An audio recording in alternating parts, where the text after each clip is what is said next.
और जैसे ही सपोर्टरा में एक छोटी जगह पर एक आप दिल्ली की राजनीति करने वाले लोग, छोटा से कुछ घटना दुर्घटना हुई तो सारे कामों को छोड़ करके आप टिके बैठे।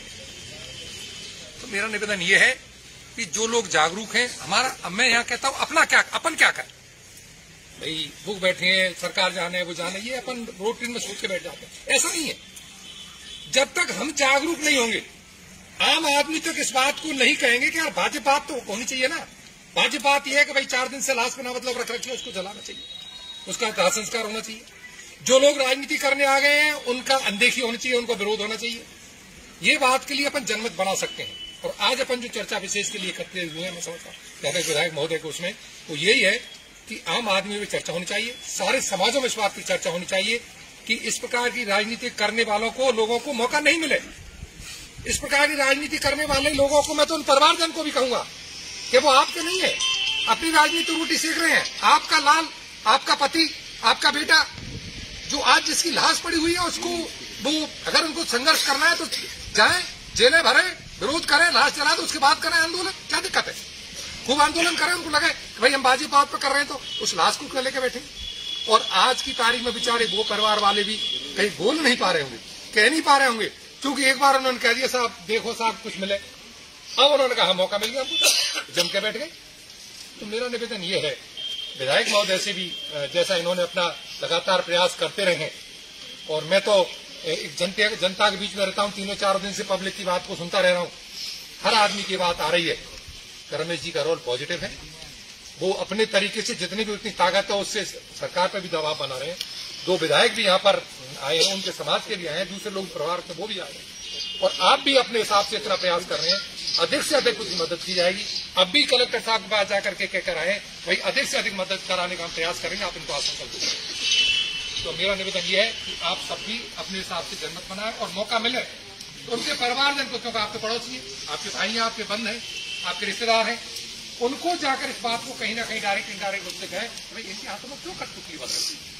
जितनी भी मदद होगी, जितनी भी सहायता होगी, उसको हर हालत में हमारे जो प्रतिनिधि हैं वो करेंगे।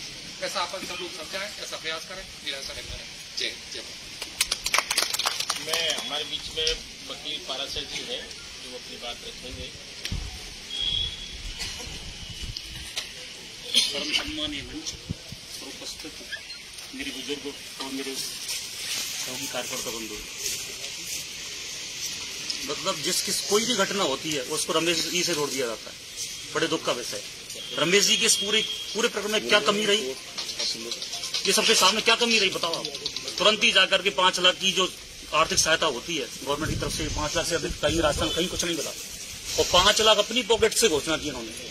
आशा सहयोगी की नौकरी घोषणा करी, और बड़े स्पष्ट तरीके से जो एट्रोसिटी एक्ट के माध्यम से जो अलग से पैसा मिलता है, जो SC ST को मिल सकता है, वो बड़ी सीधे साधे शब्दों में रख दी पूरी बात। और हर संभव 3 परिवारों के लिए 3 मकान, बोरिंग की व्यवस्था, बाउंड्री में हेडपंप, सारी व्यवस्था जितनी हो सकती है गवर्नमेंट से सारी मदद है उनको देने के लिए। सेंट्रल स्कूल में भर्ती कराओ बच्चों को, सेंट्रल स्कूल में भर्ती कराएंगे। आप प्राइवेट स्कूल में भर्ती कराना चाहते हैं मृतक के बच्चों को, वहां कराएंगे। सारी जितनी मदद संभव हो सकती है वो देने का भरोसा दिया गया। उसके बावजूद भी आप जानते हो यहाँ के राजनेताओं ने क्या षड्यंत्र रच करके 4 दिन हो गए आज डेड बॉडी को अंतिम संस्कार तक नहीं करने दे रहे। अंतिम 16वां संस्कार है हमारी हिंदू संस्कृति में, अंतिम संस्कार, उस संस्कार को भी समय पर नहीं होने दिया जा रहा, उस मिट्टी को गलाया जा रहा है, बदबू आ रही है। आज डॉक्टर भी किस तरह से गए होंगे उस डेड बॉडी के पास में, या आपसे छुपा दिए किसी से। बंधुओं, उसकी आत्मा को शांति के लिए सबसे पहला काम है उसका संस्कार, उसके बाद ही सब कुछ संभव हो सकता है। आपकी मांगे तो पीछे कर लेना। आपकी FIR की बात थी कि FIR दर्ज होनी चाहिए, किसने मना किया आपको? सिंगल डे रमेश जी नहीं आए, उससे पहले भी पुलिस दर्ज करने के लिए तैयार थी। रमेश जी ने वहीं से कह दिया तुरंत FIR दर्ज करो। अब जांच का विषय है तो कि कौन दोषी है कौन नहीं है दोषी, जांच होगी इसकी। तो ये थोड़ी है कि आपने कह दिया कि उसके खिलाफ FIR दर्ज करो और तुरंत हथकड़ी डाल दें पुलिस कर्मियों के, ऐसा संभव नहीं है। किसी कानून में भी नहीं है, किसी IPC में नहीं है। अब मुर्दों पर राजनीति करने वाले लोग बिल्कुल पूरी तरह नंगा हो चुके हैं। विकास के नाम पर कभी पूर्वी राजस्थान को इतना पैसा नहीं मिलता जितना पैसा बजटों में मिल रहा है आपको। एक बजट में 3 जगह रिको, एक बजट में AN ऑफिस मंडरायल में, चंबल पुल का काम, तो नगर पालिका की घोषणा हुई है, नगर पालिका पे राजनीति करना शुरू कर दिया सपोर्टर की नगर पालिका वो लोगों ने, तो चली गई साहब नगर पालिका। लेकिन वो कानूनी कमियां थी, वो फिर उसको पक्का मसौदा बनाकर खुद पूरा नगर पालिका कर दी। इस पूर्वी राजस्थान की इन हमारे क्षेत्रों को कभी देखा नहीं जाता था, कभी बजट में एक सिंगल काम नहीं मिलता था हमें पूर्वी राजस्थान के लोगों को। आज ऐसा कोई मुख्यालय बता दो, पंचायत हेडक्वार्टर बता दो, फंड तो छोड़ दो आप कि जहां काम नहीं हो रहा है। और विधानसभा में इतनी बुरी बन गई आप और हमारे लिए। आज तक कोई एमएलए बोलना नहीं जानता था सपोर्टर का। आज आपका नाम पूरे राजस्थान में लिया जा रहा है कि रमेश मीणा ने अपन के इलाके कोई पहचान चलाई है। उस रमेश मीणा के पीछे जुड़ जाए हम। हमारी माँ तो बिल्कुल सरपंच पैदा करती थी। हमने एमएलए पहली बार देखा है कि एमएलए होता क्या है। बंधु, इसलिए आपके कदम कदम पे आपके काम हो रहे हैं, कदम कदम पे हमारे काम हो रहे हैं। और कहीं जाति का लेवल नहीं है। कोई सिंगल आदमी ये कह दो कि बताओ किसी से पैसे लिया, सिंगल छोटा कर्मचारी बड़ा कर्मचारी कह दो आज तक। उसके बावजूद ही हम गंदी राजनीति के उत्तर मुखागर हो रहे हैं कमली। मेरा आप सब लोगों से करबद्ध प्रार्थना है कि समाज के लोगों को और हम सब समाज के लोगों को मिलकर के ये प्रयास करने चाहिए। उन लोगों को उनसे निवेदन करना चाहिए, भैया इस डेड बॉडी को मत सड़ाइए, आप लोगों की बातों में बताइए। आपको जो 8.5 लाख बिल्कुल स्पष्ट शब्दों में कामयाब वाली घटना का वो उदाहरण दे रहे थे कि एट्रोसिटी एक्ट में ही केवल 8.5 लाख SC/ST को मिलता है। 5 लाख अगले ने अपनी पॉकेट से लेने की घोषणा की।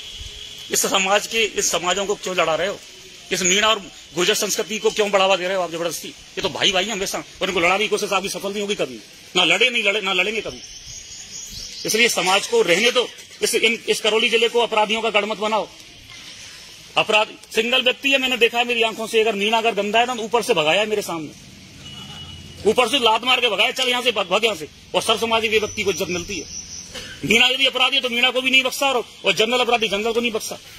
ईमानदारी से काम करने वाला व्यक्ति है। उसके बावजूद भी अगर आप और हम ऐसी गंदी राजनीति के शिकार होकर और इनको और रमेश मीणा से क्यों जोड़ रहे इस घटना को? आप ये घटना हुई, अगला आपके पास गया, अपनी बात रखी, सरकार की बात रख दी आपके सामने। वो जो राजस्थान में मिलता है वो देने की घोषणा कर दी सारी टोटल। गवर्नमेंट से बुरा बनकर बैठा है अगला आप और हमारे लिए। राजस्थान में कोई इतना विपक्ष में बैठ अपनी गवर्नमेंट का वर्णन कर सकता जितना अगले ने कहा है। हमारे हितों की रक्षा के लिए, आपके अधिकारों की रक्षा के लिए। अगर यदि चापलूसी की होती तो मंत्री पद कभी नहीं छीनता।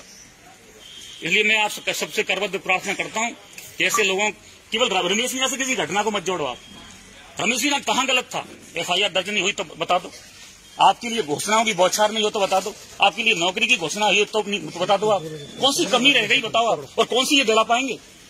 ये 4-6 दिन और उस लाश को चढ़ा लेंगे, क्या कर लेंगे? इसलिए मैं आपके चरणों में करबद्ध प्रार्थना करता हूं कि भगवान उन सब लोगों को सद्बुद्धि दे, हम सब लोगों को ऐसा मार्ग प्रशस्त करे ईश्वर, जिससे उसका दाह संस्कार जल्दी हो जाए। धन्यवाद।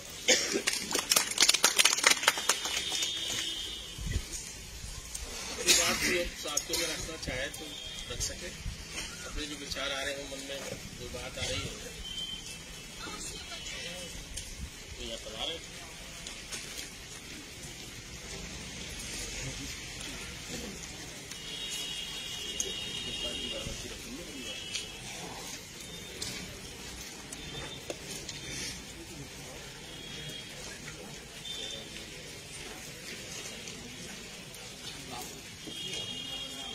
सम्माननीय विधायक महोदय जी, आज जितने भी कार्यकर्ता मैं सभी का आभार व्यक्त करता हूँ कि आप अपना अमूल्य समय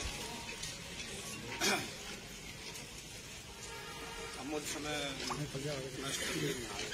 दोस्तों, मैं कहना चाहता हूँ, विधायक साहब ने जो वीडियो कॉन्फ्रेंस रखी है बहुत गंभीर मैटर है। विधायक साहब इस घटना से इतने दुखी है कि इनने खाना तक भी भरपेट के नहीं खाया हो।